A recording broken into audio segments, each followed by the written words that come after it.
Meu nome é Pérola Andrade, e há muito tempo aprendi que o silêncio pode dizer mais do que qualquer palavra. Vivo em Pedra Clara, uma cidade pequena, cercada por colinas e ruas que cheiram a história.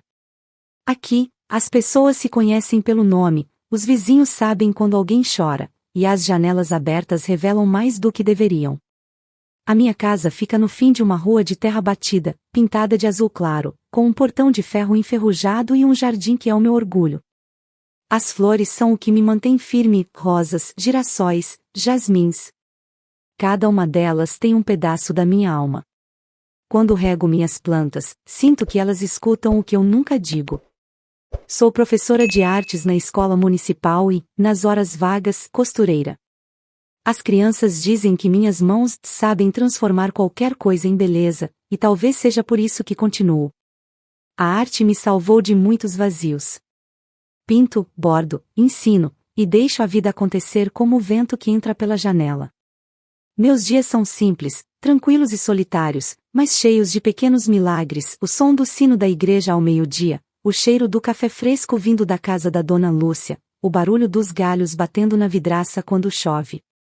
Minha irmã, Bianca, nunca entendeu como eu podia viver assim. Ela sempre foi o oposto de tudo que sou. Enquanto eu me encantava com o canto dos pássaros, ela queria ouvir aplausos. Enquanto eu cuidava do que era meu, ela sonhava com o que era dos outros. Bianca nasceu com um brilho que atraía olhares e um vazio que devorava tudo ao redor. Quando éramos crianças, ela costumava se olhar no espelho e dizer: "Um dia, Pérola, o mundo vai saber quem eu sou." E o mundo soube, mas não da forma que ela imaginava.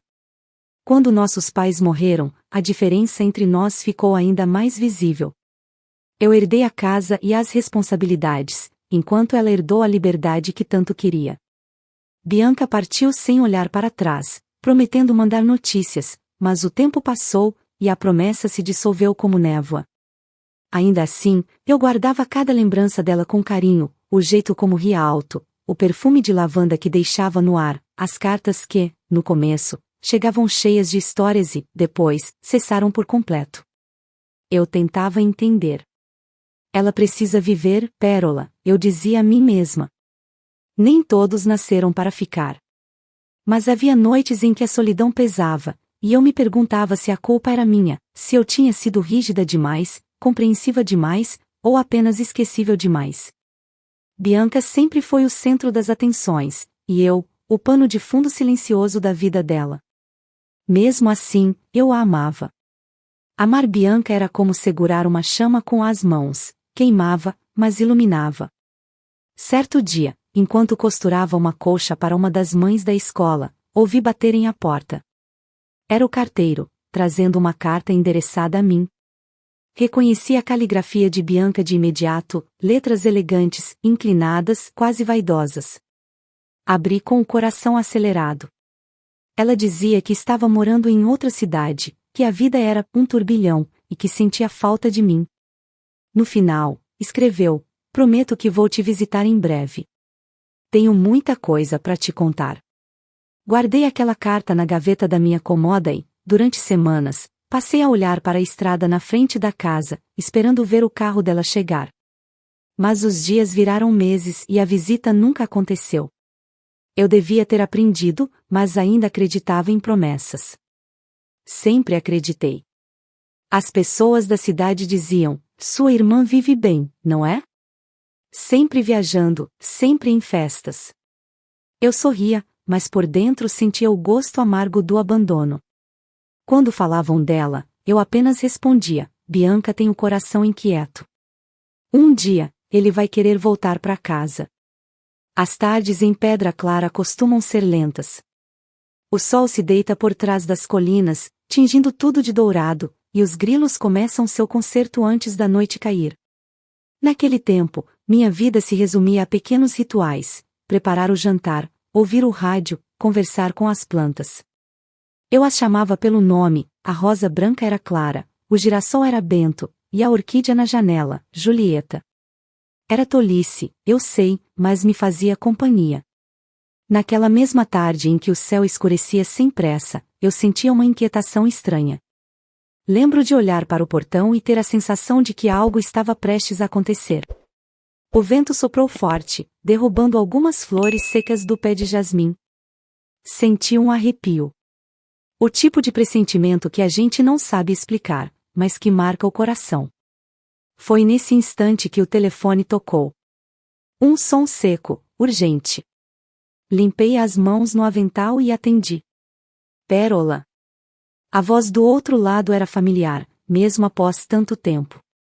Fiquei em silêncio por alguns segundos antes de responder. Bianca? Ela riu, mas era um riso sem alegria. Sim, sou eu. Preciso da sua ajuda. Minha mão tremeu. O que aconteceu? Perguntei, o coração já acelerando.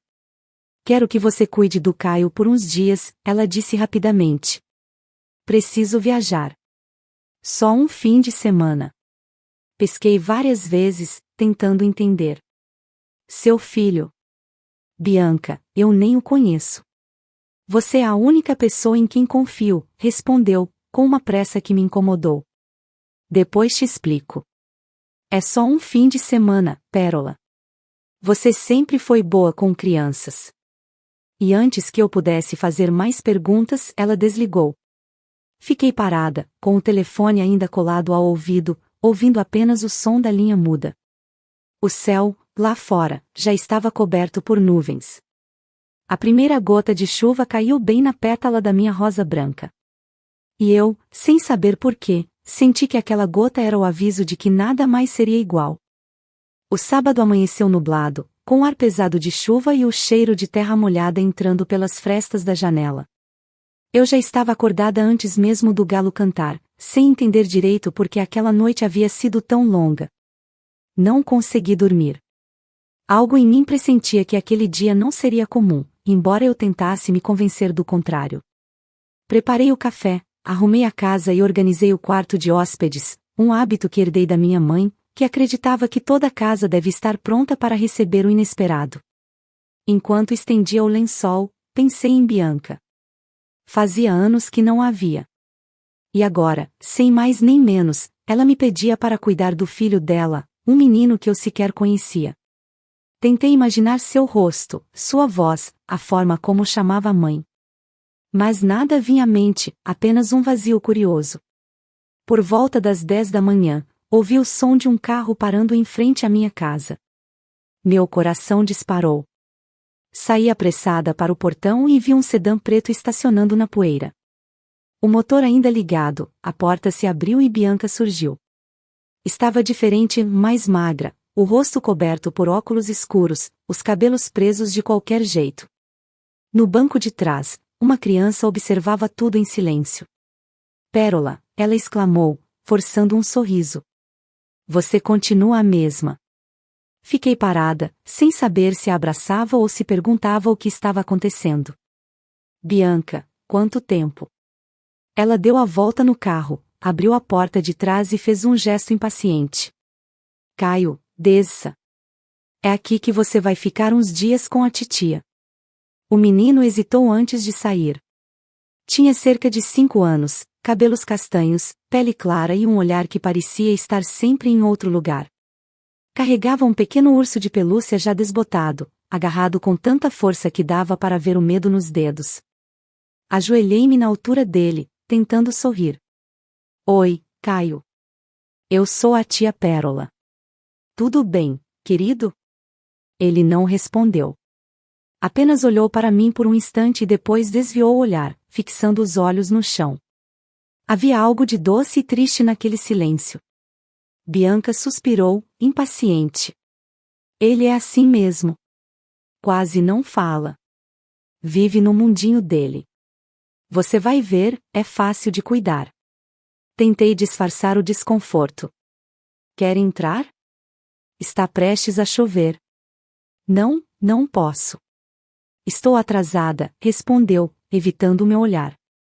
Tem umas roupas e brinquedos na mala. Ah, ele gosta de biscoitos de chocolate. Bianca, espera. Você nem vai me explicar direito? Onde você vai? Por quanto tempo? Ela olhou para mim rapidamente, e por um instante vi um lampejo de culpa em seus olhos. Depois eu te ligo. É só um fim de semana, tá? Segunda eu volto. Antes que eu pudesse dizer qualquer coisa, ela se abaixou, beijou o topo da cabeça do menino e voltou para o carro. O motor ronronou, e o carro partiu levantando poeira. Eu e Caio ficamos ali, sozinhos, sob o som distante de trovões. A chuva começou a cair logo depois. Segurei a mão dele, fria e pequena, e o levei para dentro. Você deve estar com fome, murmurei. Ele apenas assentiu, sem olhar para mim. Preparei uma caneca de leite quente e coloquei alguns biscoitos na mesa. Caio sentou-se devagar, com o urso sobre o colo. Enquanto ele comia, em silêncio, observei-o. Havia algo profundo naquele olhar distante, uma tristeza contida, um tipo de cansaço que não pertence a uma criança. Quando terminou, levei-o até o quarto. Aqui é onde você vai dormir. Essa cama era da sua mãe, sabia? Ele tocou o lençol com a ponta dos dedos e balançou a cabeça, como se estivesse tentando entender o que aquilo significava. Então, virou-se para mim e perguntou, num fio de voz: Mamãe vai voltar? A pergunta me atravessou. Engoli seco antes de responder. Vai, sim. Ela disse que volta logo. Ele apenas deitou, abraçado ao urso, e fechou os olhos.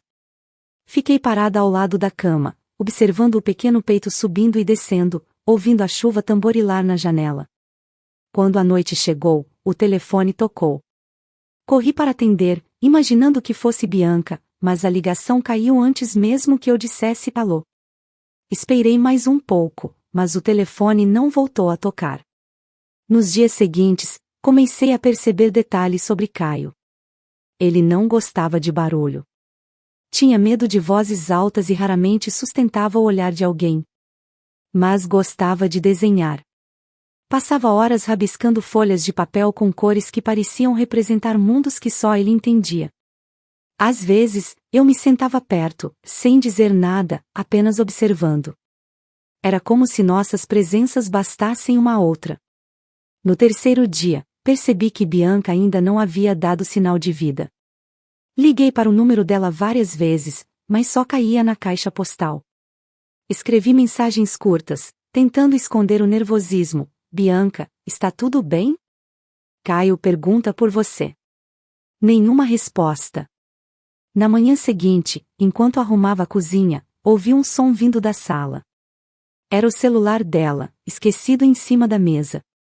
Havia uma notificação piscando.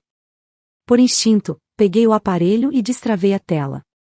A mensagem estava ali, crua, impossível de ignorar. Estou indo viajar com meu amante. Adeus, trouxa. Fiquei olhando para aquelas palavras por longos segundos. O chão pareceu sumir sob meus pés. O café esfriou, o relógio parou, e o som da chuva ficou distante. Eu, que sempre achei que o amor podia redimir tudo, percebi naquele instante que o amor também podia ser uma sentença. Olhei para o quarto onde Caio dormia, alheio ao abandono que o cercava. Aquele menino, tão pequeno e silencioso, agora era minha responsabilidade e, de alguma forma, meu destino. Aproximei-me da janela. Lá fora, o céu clareava lentamente, como se o mundo quisesse recomeçar. Senti o coração bater mais forte, não de medo, mas de decisão. Eu sabia, ali mesmo, que Bianca não voltaria. Mas eu ficaria. Fiquei porque alguém precisava. E foi assim, entre o som da chuva e o eco do silêncio, que o menino que não falava e a mulher que falava com flores começaram uma nova história, uma que nem o tempo seria capaz de apagar. Os dias seguintes se tornaram semanas e as semanas, meses. Eu não sabia exatamente quando aquele fim de semana virou uma vida inteira. Bianca nunca mais ligou, nunca mais escreveu, nunca mais deu sinal algum. No começo, cada dia era uma esperança teimosa. Eu me pegava olhando para a estrada, imaginando que a qualquer momento ela apareceria com o mesmo sorriso insolente de sempre.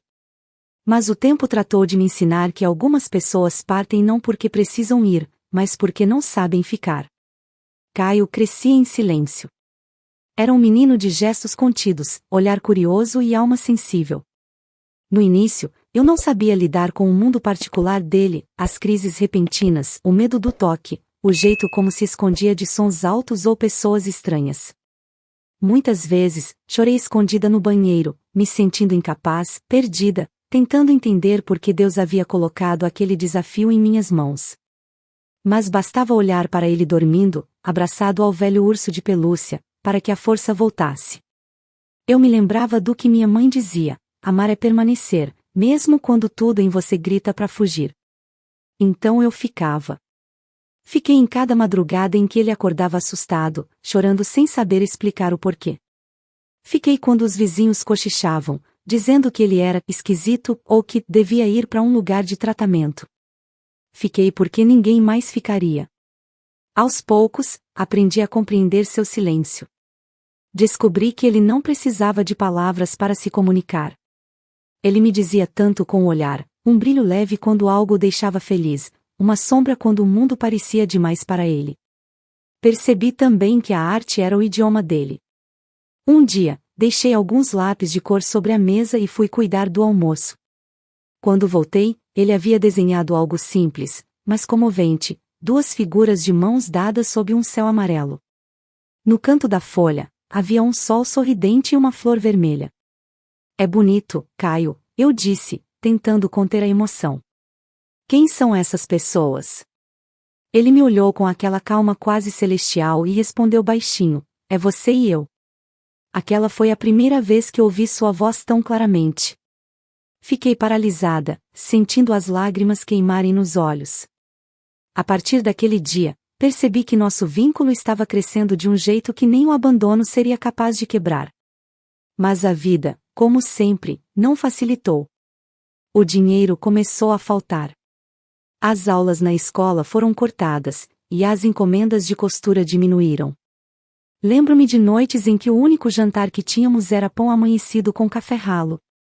Eu tentava fazer tudo parecer um jogo, para que ele não percebesse. Hoje é o jantar dos astronautas, eu dizia, sorrindo. Eles comem assim quando estão no espaço. Ele ria, encantado com a ideia, e eu agradecia a Deus por ainda conseguir arrancar sorrisos dele. Com o tempo, a cidade aprendeu a respeitá-lo. As professoras, que no início duvidavam de sua capacidade, começaram a perceber que havia algo brilhante em Caio. Ele não olhava nos olhos delas, mas resolvia problemas que ninguém conseguia. Sua inteligência era diferente e profunda, silenciosa, quase mística. Um dia, a diretora da escola me chamou. Pérola, seu filho tem um dom raro. Ele entende padrões, lógica, coisas que nem os professores conseguem acompanhar. Já pensou em levá-lo para um programa especial? Meu filho, pensei. Aquelas duas palavras ecoaram dentro de mim como uma confissão e uma promessa ao mesmo tempo. Pela primeira vez, alguém havia dito aquilo sem hesitar, e eu não corrigi. De volta em casa, observei Caio brincando no quintal, tentando fazer girar um catavento que ele mesmo havia montado com tampinhas e arame. A brisa soprava leve, e ele sorria de um jeito que iluminava tudo ao redor. Naquele instante, percebi o quanto ele havia transformado minha vida. Antes dele, eu era apenas uma mulher sozinha, vivendo de pequenas certezas. Agora, eu era algo maior, uma mãe feita de amor e de cicatrizes. Certa noite, depois de colocá-lo para dormir, sentei-me à mesa da cozinha com um caderno e uma caneta. Escrevi uma carta para Bianca. Não sabia se ela ainda usava o mesmo número, se estava viva, Siléria. Mas precisei escrever. Bianca, o seu filho está bem. Ele é inteligente, doce e tem um coração que o mundo não merece. Eu não sei por que você foi embora, mas se um dia decidir voltar, saiba que ele te esperou, e que eu fiz o possível para que ele não sentisse falta de nada. Fiz o que qualquer mãe faria. Assinei, fechei o envelope e o deixei sobre a mesa. Nunca o enviei. Talvez porque, no fundo, eu já soubesse a verdade, Bianca não voltaria. E se voltasse, Caio já não seria dela. Naquela noite, antes de dormir, o ouvi sussurrar baixinho. Fui até o quarto e vi seus lábios se movendo. Boa noite, mamãe, ele disse, já meio adormecido. Senti o coração parar. Fiquei ali, em pé, olhando para ele, tentando conter as lágrimas que insistiam em cair. A palavra mamãe nunca tinha soado tão sagrada. Foi nesse momento que entendi que o amor não escolhe sangue. Ele escolhe coragem. E eu, que sempre vivi de silêncio e flores, havia descoberto o som mais bonito do mundo, a voz de um filho me chamando de mãe. Os anos passaram como um rio manso que às vezes escondia correntezas por baixo da superfície. Caio cresceu diante dos meus olhos, e a cada dia eu via nascer nele uma força silenciosa que me deixava orgulhosa e assustada ao mesmo tempo. Ele nunca foi como as outras crianças, e eu aprendi a ver nisso um milagre, não um fardo. O menino que um dia se escondia do mundo agora o observava com curiosidade e inteligência. Eu sempre soube que havia algo extraordinário nele, algo que nem o silêncio podia conter. Nosso pequeno quintal, antes repleto apenas das minhas flores, passou a ser um laboratório de invenções. Caio vivia desmontando rádios antigos, consertando ventiladores quebrados e criando pequenas engenhocas com pedaços de sucata que encontrava pelas ruas. Às vezes eu me irritava com a bagunça, mas bastava olhar o brilho nos olhos dele para que qualquer bronca morresse na garganta. Você transformou a casa num campo de batalha, Caio, eu dizia, fingindo estar brava, enquanto ele sorria tímido. Mas é um campo de ideias, mamãe, ele respondia, ajeitando o óculos que começara a usar aos 12 anos. E era verdade. Naquele quintal, entre ferramentas, fios e o som distante do rádio, o mundo se abria diante dele como um livro cheio de segredos. A adolescência trouxe novos desafios, claro. O colégio era cruel com quem fugia daquilo que chamavam de normal. Alguns meninos zombavam de sua forma diferente de ser, e certas professoras, sem paciência, diziam que ele não se esforçava o suficiente. Lembro-me de um dia em que ele chegou em casa em silêncio, os olhos marejados, a mochila arrastando pelo chão. O que houve, Caio? Perguntei, tocando-lhe o ombro. Eles disseram que eu sou estranho, murmurou, evitando meu olhar. Sentei-me ao lado dele e peguei suas mãos. As pessoas têm medo do que não entendem, filho. Mas ser diferente não é defeito, é domingo. O mesmo mundo que te chama de estranho hoje vai precisar do que você sabe amanhã. Ele ficou quieto por alguns segundos e então sussurrou, você acha mesmo, mamãe? Eu não acho, eu tenho certeza. Foi a última vez que ele chorou por causa dos outros. A partir daquele dia, mergulhou ainda mais fundo no universo da tecnologia. Passava horas na frente do computador, aprendendo sozinho o que muitos adultos levavam anos para compreender. Quando perguntei como ele fazia aquilo, ele respondeu sorrindo, a internet é o meu segundo professor, mamãe. O primeiro é o amor que você me deu. Aquela frase ficou gravada em mim. Aos 16 anos, Caio criou seu primeiro projeto, um pequeno aplicativo para ajudar crianças autistas a se comunicarem melhor com seus pais e professores. Era simples, mas brilhante, um sistema de símbolos e sons que traduzia emoções e necessidades básicas. Quando ele me mostrou, tremendo de expectativa, eu não consegui conter as lágrimas. Isso é maravilhoso, Caio. Você percebe o que fez? Eu só quis ajudar crianças que sentem o que eu sentia, respondeu com serenidade. Ninguém devia viver preso dentro da própria cabeça. Enviei o projeto para uma feira de ciências estadual sem contar a ele. Quando o telefone tocou semanas depois, e uma voz do outro lado anunciou que ele havia sido selecionado para apresentar seu trabalho em Belo Horizonte, Caio ficou em silêncio por alguns segundos. Depois, me olhou e disse com um sorriso tímido, acho que agora o mundo vai me ouvir, mamãe. A viagem foi uma das experiências mais intensas da minha vida. Ver meu menino, de terno e gravata, subindo ao palco, com o olhar firme e a voz calma, foi como assistir a um milagre em movimento. Quando ele terminou a apresentação, o auditório ficou em pé. Aplausos longos, sinceros. Naquele instante, todo o preconceito, toda a dor, todos os anos de luta se dissolveram. Eu bati palmas até as mãos doerem, com o coração em chamas de orgulho. Depois do evento, um homem se aproximou de nós, um investidor, dono de uma empresa de tecnologia. Ele apertou a mão de Caio e disse: garoto, o que você criou tem futuro. E você também.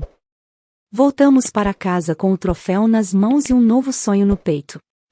Caio passou a dedicar seus dias ao aperfeiçoamento do aplicativo, que mais tarde seria lançado oficialmente e reconhecido por instituições de educação e saúde. A cidade inteira, que um dia o julgou, agora o aplaudia. Mas, no meio de tudo isso, eu sabia que precisava manter seus pés no chão. Às vezes, o sucesso assusta tanto quanto o fracasso.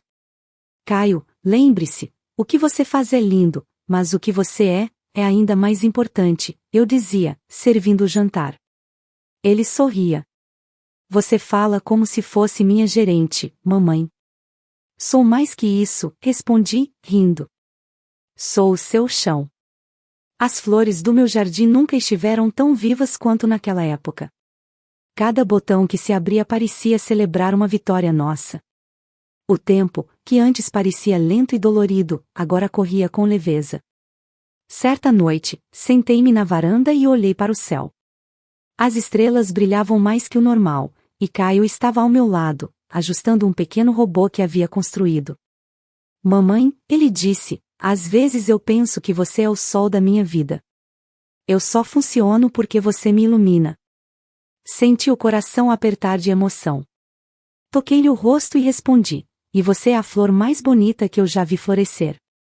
Naquele momento, compreendi que a vida, apesar de todas as dores, havia me dado o presente mais puro, um amor que não nasceu do sangue, mas da escolha. E eu sabia, no fundo, que o destino ainda tinha muito a nos provar. Eu só não imaginava que, junto com o sucesso, viria também a sombra do passado batendo à nossa porta outra vez. Eu me lembro perfeitamente daquele dia. O ar parecia mais quente do que o normal, e o vento trazia um cheiro de poeira e pressentimento. Era uma manhã comum em Pedra Clara, dessas em que o sol nasce preguiçoso e o rádio toca alguma música antiga enquanto o café ferve no fogão. Eu estava sentada na varanda, regando as flores, quando ouvi o som de um motor parando em frente ao portão. Um carro preto, desconhecido, reluzia sob o sol. No começo, pensei que fosse alguém procurando o endereço errado. Mas, quando a porta se abriu e eu vi quem desceu, o chão pareceu balançar sob meus pés. Bianca. 11 anos haviam passado, mas eu a reconheci de imediato, o andar confiante, o perfume doce e enjoativo, o mesmo sorriso carregado de arrogância. Só que agora havia algo diferente, um desgaste no olhar, uma sombra nas feições. Ela estava bonita, como sempre, mas não era mais a mesma. As rugas ao redor dos olhos denunciavam uma vida que cobrava caro. Pérola, ela exclamou, como se fôssemos amigas de infância se reencontrando depois de anos. Você não vai acreditar como senti saudades. Aquela frase me atravessou como uma lâmina fria. Fiquei alguns segundos sem reagir, segurando o regador entre as mãos trêmulas. Bianca, o que você está fazendo aqui? Ela abriu os braços, teatral. Vim ver meu filho, ora. Ou achou que eu tinha esquecido dele? Meu coração parou por um instante. As flores, o vento, o canto dos passarinhos, tudo pareceu silenciar ao redor. Senti uma mistura de raiva, espanto e medo. Caio estava dentro de casa, preparando-se para uma reunião virtual com sua equipe. Ele era agora um homem feito, seguro de si, dono de uma empresa de tecnologia que ajudava milhares de famílias. E ali estava Bianca, a mulher que o abandonara, como se nada tivesse acontecido. Você some por 11 anos e simplesmente aparece assim, dizendo que veio ver seu filho? Perguntei, tentando conter a voz que ameaçava falhar. Ela tirou os óculos escuros e me encarou com um sorriso cínico. 11 anos passam rápido, não é? Mas, pelo que ouvi, o menino está muito bem. Um pequeno gênio, dizem. Empresário, inteligente, puxou a mãe, né? Fiquei sem palavras. O atrevimento dela me dava náusea. Puxou o que você nunca foi, respondi, seca. Ela riu, debochada. Ah, Pérola, continua com esse ar de santa? Você devia me agradecer. Se eu não tivesse deixado o Caio com você, ele não teria virado isso tudo. Você o abandonou, Bianca. Abandono não é generosidade. O sorriso dela desapareceu por um segundo, e percebi o veneno em seu olhar. Cuidado com as palavras, irmã. O menino ainda é meu filho. Você só cuidou. Só cuidei, repeti, sentindo o sangue ferver. Eu fiquei quando você fugiu. Eu o criei. Eu vi cada lágrima, cada medo, cada noite sem sono. Onde você estava quando ele chamava por você? Bianca desviou o olhar, incomodada. O passado não importa. O que importa é que estou de volta. E quero me reaproximar dele. Não é assim que funciona. Ela cruzou os braços e deu um passo à frente. Você sempre se achou melhor do que eu, não é? A irmã perfeita, a mulher boa, a salvadora. Mas sabe o que mais me irrita em você, Pérola? Esse jeito de achar que o amor te torna superior. Você se apega a tudo como se o mundo te devesse algo. Não, Bianca. Eu só aprendi que o amor exige coragem, e isso é algo que você nunca teve. O silêncio que se seguiu foi cortante. A única coisa que se ouvia era o zumbido das cigarras lá fora. De repente, a porta da casa se abriu, e Caio apareceu. Estava alto, elegante, os olhos atentos. Quando ele viu Bianca, franziu o senho, confuso. Mamãe? O que está acontecendo? Bianca sorriu imediatamente, assumindo o papel de atriz que sempre soube interpretar. Caio, meu amor, disse, aproximando-se dele com os braços abertos. Sou eu, sua mãe. Ele hesitou, olhou para mim e depois para ela. O desconforto era visível. Minha mãe, repetiu, como se testasse a palavra na boca. Sou eu, querido. A vida me levou para longe, mas estou de volta. Agora podemos ser uma família de novo. Antes que eu pudesse reagir, Bianca já o abraçava. Caio ficou imóvel, surpreso, e depois se afastou, polido, mas frio. Desculpe, é muita informação de uma vez. Claro, claro, disse ela, sorrindo falsamente. Vai se acostumar. Eu só quero o que é melhor para você. E o que é isso, exatamente? Perguntei, cruzando os braços. Bianca me lançou um olhar rápido e venenoso, depois voltou-se para ele. Você merece o mundo, Caio. E o mundo é grande demais para ficar preso a esta cidadezinha. Eu posso te ajudar a crescer, a expandir seus negócios. Você precisa de mim. Ele não precisa de você, Bianca, eu disse, firme. Ele construiu tudo com as próprias mãos. Com as mãos que eu lhe dei, retrucou, elevando o tom. Eu sou a mãe dele. Ser mãe não é dar à luz. É ficar. E você nunca ficou. Por um segundo, ela me olhou com um ódio tão puro que quase recuou o ar entre nós. Depois, disfarçou, forçando um sorriso. Você sempre foi dramática, Pérola. Vou dar um tempo para ele pensar. Mas eu volto. E quando voltar, nada nem ninguém vai me impedir de ter o que é meu. Entrou no carro e partiu, deixando um rastro de poeira e perfume caro no ar. Caio ficou parado, em silêncio, olhando o portão fechar. Eu me aproximei devagar. Você está bem, filho? Ele respirou fundo. Ela parece uma estranha. Abracei-o, sentindo o coração apertado. É porque é, meu amor. Naquela noite, sentei-me na cama e encarei o vazio. Eu sabia que Bianca não tinha voltado por arrependimento, tinha voltado por interesse. E o pior era saber que ela ainda tinha o poder de destruir tudo que construímos. Olhei para o quarto ao lado, onde Caio dormia. O mesmo menino que um dia encontrei perdido, agora era um homem prestes a enfrentar sua origem. Eu senti medo. Medo não de perdê-lo, mas de vê-lo ferido por quem nunca o amou de verdade. Fechei os olhos e prometi a mim mesma, se o passado tinha voltado, eu lutaria com tudo o que restava em mim. Porque ninguém roubaria o amor que levei uma vida inteira para cultivar. Nem mesmo a minha própria irmã. Durante dias, o ar em casa ficou denso, como se até as paredes sussurrassem o nome de Bianca. Eu fingia tranquilidade, mas dentro de mim tudo era incerteza. Caio não mencionava o assunto, mas eu via o turbilhão em seus olhos. Às vezes ele se trancava no escritório, fingindo trabalhar, e eu ouvia suspirar fundo, um som curto e contido, o tipo de suspiro de quem está tentando colocar o coração em ordem. Eu, por outro lado, revivia cada palavra de Bianca. Eu volto, ela havia dito. E voltou. 2 semanas depois. Era uma sexta-feira de céu aberto, e o jardim estava em flor. Eu regava as margaridas quando ouvi passos atrás de mim. Aquele perfume doce, artificial, veio antes da voz. Vejo que ainda fala com as plantas, disse Bianca, apoiando-se no portão. Nada muda, não é, Pérola? Olhei para ela devagar. As flores são mais sinceras do que muita gente. Ela riu, sem graça. Não vim brigar.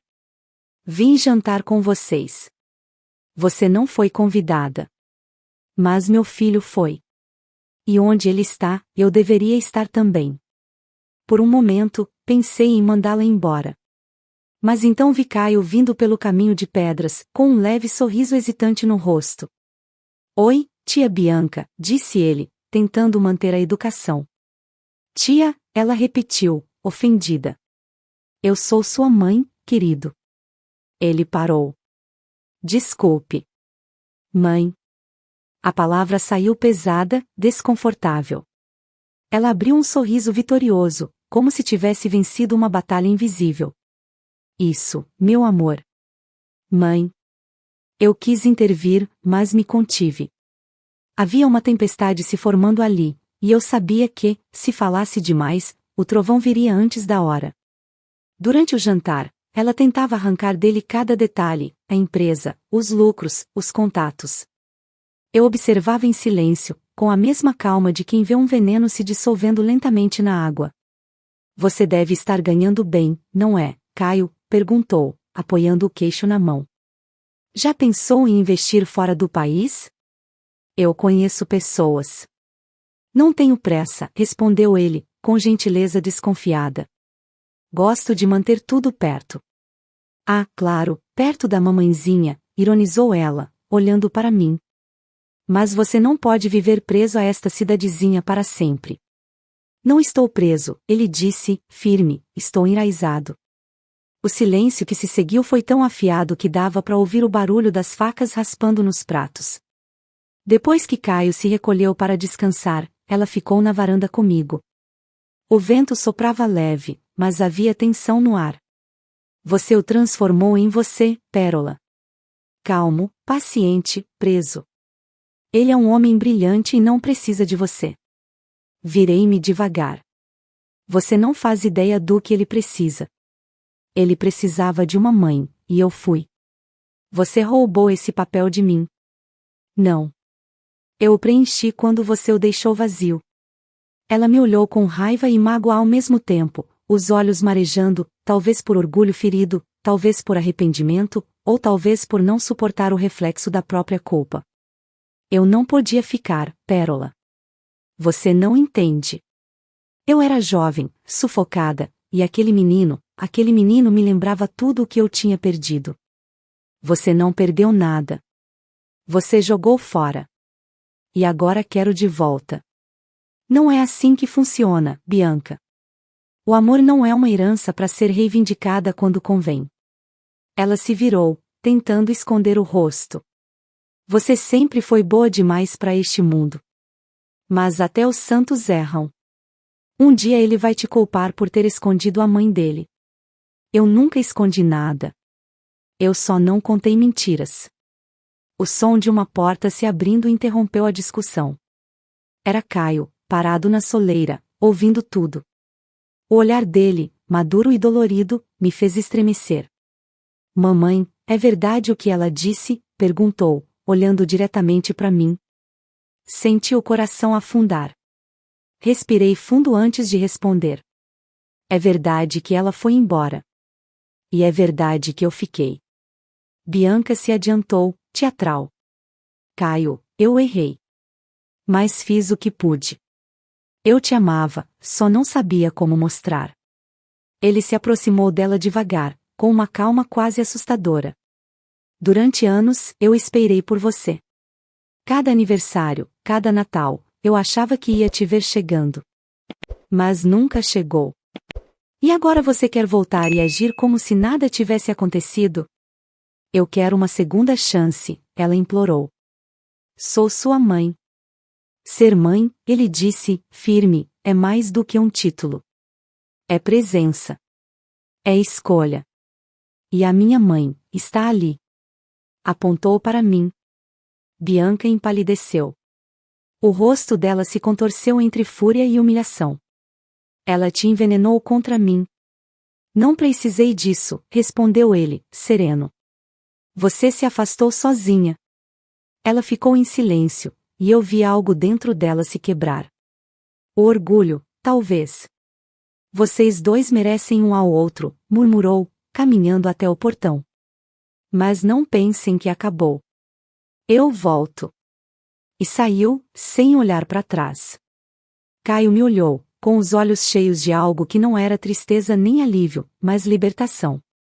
Eu não preciso mais esperar, mamãe. Abracei-o com força. Senti o peso de 11 anos deixando o meu peito, o mesmo peso que me mantinha de pé e me esmagava ao mesmo tempo. Naquela noite, o céu desabou em chuva. E enquanto o vento batia nas janelas, eu senti, pela primeira vez, que o passado finalmente havia se calado. Bianca podia voltar quantas vezes quisesse, mas algo já havia mudado para sempre. A verdade, enfim, tinha libertado o meu filho, e a mim também. Depois daquela noite de chuva, a casa pareceu respirar de outro jeito. O ar ficou leve, e até as paredes pareciam em paz. Durante 11 anos, eu vivi com o medo de que Bianca voltasse e levasse o que eu mais amava. Mas o que ela não entendeu, o que o mundo talvez nunca entenda, é que amor não se leva. Amor se planta, e o meu estava enraizado no coração de Caio. Os dias seguintes foram de silêncio e reconstrução. Caio mergulhou no trabalho, mas agora havia algo diferente em seu olhar, uma maturidade tranquila, como se tivesse feito as pazes com o próprio passado. Às vezes eu o via sentado no quintal, observando o pôr do sol, e lembrava do menino que desenhava sóis sorridentes. Agora, ele era o próprio sol, luminoso, firme, impossível de apagar. Certo domingo, ele veio até mim com uma expressão serena. Mamãe, disse, estou planejando um evento da empresa. Quero que você vá comigo. Vai ser importante. Assenti, sem imaginar o que estava por vir. O evento aconteceu numa grande sala de conferências em Belo Horizonte. Luzes, câmeras, jornalistas, um mundo que parecia distante do nosso lar simples. Eu, com meu vestido azul e o coração acelerado, observava Caio se mover entre as pessoas com elegância e segurança. Ele era respeitado, admirado, amado. Cada palavra que ele dizia era ouvida com atenção. Mas o que eu não esperava era que Bianca também estivesse ali. Ela apareceu no meio do evento, vestida com um tailleur caro e um sorriso triunfante. As câmeras giraram automaticamente para ela, como se o drama fosse irresistível. Aproximou-se do palco com passos calculados, fingindo uma emoção que eu sabia ser encenada. Caio, ela gritou, interrompendo o discurso dele. Eu sou sua mãe.